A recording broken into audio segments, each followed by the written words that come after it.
আপনাদের স্বাগত জানাই আমি আমার কথা শুনবার জন্য।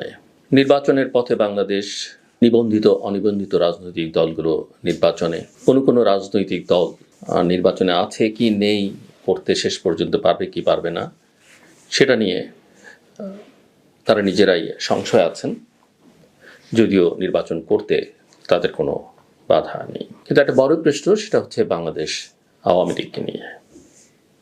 আওয়ামী লীগ নির্বাচন করতে পারছে না, যেহেতু তাদের কার্যক্রম স্থগিত সরকারের এক্সিকিউটিভ অর্ডারে, এবং সেই সূত্র ধরে নির্বাচন কমিশনও তাদের নিবন্ধন স্থগিত রেখেছে। 15 বছরের শাসন আমলে আওয়ামী লীগ কী করেছে আমরা সবাই জানি, এবং সেই শাসন কর্তৃত্ববাদী শাসন বা স্বৈর শাসন, কারো ভাষায় ফ্যাসিস্ট, এবং তার যে নিপীড়ন, নির্যাতন, লুণ্ঠন, মানুষের অধিকারকে হরণ করতে করতে এমন একটা এক্সট্রিম পর্যায়ে চলে গিয়েছিল যে তাকে একটা অস্বাভাবিক পরিণতি ভোগ করতে হচ্ছে। সরকারের পতন হয়েছে, সরকার প্রধানসহ সরকারের অধিকাংশ মন্ত্রীবর্গ এবং তার সমর্থক গোষ্ঠীকে দেশ ছেড়ে পালিয়ে যেতে হয়েছে। কেউ কেউ কারাগারে আছেন, কারো কারো বিচার ইতোমধ্যে হয়েছে, দণ্ডপ্রাপ্ত হয়েছেন। এবং যিনি পালিয়ে গেছেন তিনি এই 15 বছরই প্রধানমন্ত্রী ছিলেন না, এর আগেও 5 বছর তিনি প্রধানমন্ত্রী ছিলেন এবং দেশের স্থপতি বঙ্গবন্ধু শেখ মুজিবুর রহমানের কন্যা। কয়েকদিন আগেই বলেছিলেন শেখ মুজিবের মেয়ে পালিয়ে যায় না। মানুষ ভাবে এক, পরিণতি হয় আরেক। সৃষ্টিকর্তা যা লিখে রাখেন, এবং ওই যে বলেন না নিয়তির বিধান খণ্ডন করা যায় না, সেই পরিণতি তার ভোগ করতে হয়েছে। যত কিছুই হোক, আমি শুরু থেকে বলছি, এবং ব্যক্তিগতভাবে কোনো রাজনৈতিক দলের সঙ্গে আমার কোনো সংস্রব নেই, এবং আমি বিগত সরকারের কট্টর সমালোচক ছিলাম, আমি সাফারও করেছি। আমরা সবাই জানি, বারবার একই কথা বলা উচিত নয়, বলতে ভালো লাগে না। শুধু বোঝাবার জন্য বলছি যে সেই সরকারের পতন হয়ে যাবার পর থেকেই রাজনীতির একজন ছাত্র হিসেবে, একজন উদার গণতন্ত্রী হিসেবে আমার কাছে মনে হয়েছে যত কিছুই ঘটুক না কেন আওয়ামী লীগকে তার রাজনীতিটা করতে দেওয়া উচিত। যা কিছুই ঘটুক না কেন তাকে নির্বাচনী প্রক্রিয়ার বাইরে রাখা ঠিক হবে না। এর একটা ইথিক্যাল দিক আছে, সেটা হচ্ছে যে আপনি আইনের মাধ্যমে, অর্থাৎ বিচারিক প্রক্রিয়ার মধ্য দিয়ে আদালত যদি তাকে সিদ্ধান্ত দেয় যে সে রাজনীতি করতে পারবে না, সন্ত্রাসী সংগঠন, আমার মানতে কোনো আপত্তি নেই। অবশ্যই বিচারিক প্রক্রিয়া, বিচার সুষ্ঠু হলে সেটা নিয়ে প্রশ্ন তুলবার কোনো সুযোগই থাকার কথা নয়। দ্বিতীয় কথা হচ্ছে যে জনগণ তাকে অভ্যুত্থানের মধ্য দিয়ে প্রত্যাখ্যান করেছে, এবং এর চাইতে হিউমিলিয়েশন আর হতে পারে না। এবং আমি মনে করি, এবং আমি বিশ্বাসও করতাম, যে নির্বাচনের মধ্য দিয়েও বাংলাদেশের জনগণ ওই শক্তিকে প্রত্যাখ্যান করত, এবং তারা খুব বেশি আসন পেত না।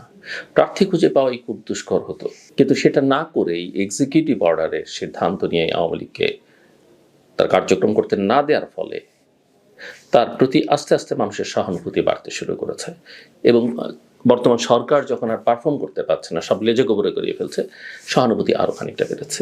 এবং আরেকটা গোষ্ঠীর অস্বাভাবিক রকমের উত্থান আওয়ামী লীগের রাজনীতির যৌক্তিকতাকে অনেকের কাছে প্রমাণ করেছে। এইভাবে কারো রাজনীতি নিষিদ্ধ করা যায় না। যেমন আওয়ামী লীগ যে কাজটা করেছিল জামায়াতকে এক্সিকিউটিভ অর্ডারে নিষিদ্ধ করে, সেটা করা যায়নি। মাত্র কয়েকদিনের ব্যবধানে সেই জামাতই একটা অন্যতম প্রধান রাজনৈতিক শক্তি হিসেবে বাংলাদেশে আবির্ভূত হয়েছে। জেনুইনলি, আর্টিফিশিয়ালি, যেভাবেই আপনি বলেন না কেন হয়েছে, মানতে হবে, স্বীকার করতে হবে। এবং আপনি দেখেন সেই একই ধারায় বাংলাদেশ চলল, যেভাবে আওয়ামী আমলে গায়েবী মামলা, মিথ্যে মামলা, সে একই ধারায় আইনের শাসন নেই, বিচারিক প্রক্রিয়া ঠিক নেই, পলিটিসাইজেশন, যার যার মতো করে সুবিধা মতো সবকিছুকে নিজের মতো করে ব্যবহার করা, সেই ধারাটাই চলল। আওয়ামী লীগ আমলেও এই ঘটনা ঘটেছে। কারাগার থেকে বন্দিকে হাত পায়ে শিকল পরিয়ে স্বজনের জানাজা পড়তে হাজির করা হয়েছে। কেউ কেউ জানাজা পড়তেও পারেননি। কি নির্মম, কি করুণ দশা! কত ছেলের, এই যে বিএনপি, জামাত, অন্যান্য রাজনৈতিক দলের বা সাধারণ মানুষ যারা আওয়ামী লীগের শাসনামলের বিরুদ্ধে কথা বলেছে, কত রকমের নিপীড়ন, নির্যাতনের শিকার হতে হয়েছে। আজকে দেখেন পরিস্থিতির কিন্তু উন্নতি হলো না, তারা তাদের পরিণতি ভোগ করছে। এবং এই যে সাদ্দাম নামে একটা ছেলে, আওয়ামী লীগ সমর্থক, ছাত্রলীগের, তার স্ত্রী সন্তানকে আত্মহত্যা করতে হলো, সে তাদের দেখতে পারলো না একবারের জন্যে। কত নির্মম এই রাষ্ট্র, এই ব্যবস্থা! এ থেকে সবার শিক্ষা হওয়া উচিত। আমরা আসলে পরিস্থিতির বদল করি না, আমরা ব্যবস্থার বদল চাই না, আমরা ব্যক্তির বদল চাই। এখান থেকে আমাদের বেরোতে হবে। আর যারা অতীতে এই সব করেছেন তাদের জন্য শিক্ষা, যে এই একই পরিণতি নিজেদেরকে ভোগ করতে হবে। কাজে আজকে যারা করছেন তাদেরকেও মাথায় রাখতে হবে যে কোনো অন্যায় করলে তার প্রতিফলটা ভোগ করতে হয়। আওয়ামী লীগ কথা বলতে শুরু করেছে সামাজিক যোগাযোগ মাধ্যমে। আমি আবার বলি, রাজনীতি নিষিদ্ধ করা যায় না, আপনি দল নিষিদ্ধ করতে পারেন। আওয়ামী লীগের বড় দুর্বলতা, শেখ হাসিনা দলীয় প্রধান হিসেবে, প্রধানমন্ত্রী হিসেবে সবচেয়ে বড় ক্ষতিটা করেছেন আওয়ামী লীগকে। আসলে আওয়ামী লীগের রাজনীতি তিনি নিজ হাতেই শেষ করেছেন 15 বছরে, সংগঠনটাকে শেষ করেছেন। আর যে কারণে এখন তার কোনো ক্রিয়াকর্ম দেখা যায় না। সামাজিক যোগাযোগ মাধ্যম যেখানে অপ্রয়োজনীয় নয়েজ তৈরি করা যায়, সেখানে তার অ্যাক্টিভিটিস। দিল্লিতে সম্প্রতি আওয়ামী লীগ নেতারা একটা প্রেস কনফারেন্স করেছেন, সেখানে শেখ হাসিনার একটা অডিও বার্তা শোনানো হয়েছে, আমরা শুনেছি। অনেক রকমের কথা বলছেন, এর আগেও তার বেশ কিছু অডিও বার্তা নেতাদের সঙ্গে, কর্মীদের সঙ্গে কথোপকথন আমরা শুনেছি। আওয়ামী লীগ যদি রাজনীতি করতে চায়, তার রাজনীতিটা আসলে পরিষ্কার করতে হবে। এক, দুই হচ্ছে, আমি এক্সিকিউটিভ অর্ডারে তার কার্যক্রম নিষিদ্ধ করা যেমন পছন্দ করি না, আওয়ামী লীগের প্রতি, আওয়ামী লীগের নেতা কর্মীদের প্রতি আমি অবশ্যই অন্যায়, তাদের প্রতি যে কোনো অন্যায়ের প্রতিবাদ করি, কিন্তু আমার কেন জানো না এক ধরনের সেটা করতে মাঝে মাঝে দ্বিধাগ্রস্ত হই, এই কারণে যে আওয়ামী লীগের নেতা কর্মী সমর্থকদের মধ্যে আমি কারোর মধ্যে কোনো রকমের অনুশোচনা দেখলাম না, আত্মসমালোচনা দেখলাম না। সামাজিক যোগাযোগ মাধ্যমে অনেকেই এখন কথা বলছেন, কারোর মধ্যে দেখি না। প্রতিদিন আমার অনেকের সঙ্গে কথা হয়, যেমন অপরাপর রাজনৈতিক দলের নেতাদের সঙ্গে কথা হয়, কারণ এটাই আমার কাজ। আমি কারোর মধ্যে কোনো দুঃখ, অনুশোচনা দেখিনি। এই যে 15 বছরের নিপীড়ন, নির্যাতন বাদ দেন না, এই যে এক একটা ভোটারবিহীন নির্বাচন, নামি দামির নির্বাচন, দিনের ভোট রাতের নির্বাচন, এক পেশি নির্বাচন, এই যে digital security act, cyber security act, এই যে কত ছেলে মেয়ের জীবন থেকে শিক্ষা জীবন ধ্বংস হয়ে গেছে, কত ছেলে মেয়ের জীবনে কোনোদিন কাজ পায়নি, কাজ করতে পারেনি, আদালতে দৌড়তে তাদের সব শেষ হয়ে গেছে, জেলেই জীবন শেষ হয়ে গেছে, গুমের শিকার হয়েছেন।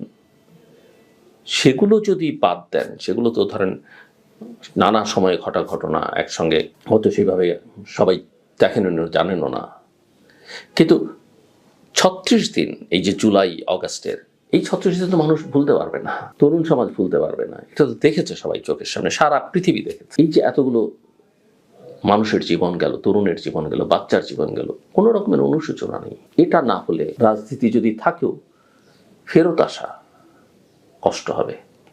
হ্যাঁ, কেউ যদি মনে করে থাকেন, এই যে শেখ হাসিনা বলেছেন যে তিনি গণতন্ত্র সমুন্নত রাখবেন, তো গণতন্ত্র ধ্বংস করেছেন, সমুন্নত রাখবেন কিভাবে?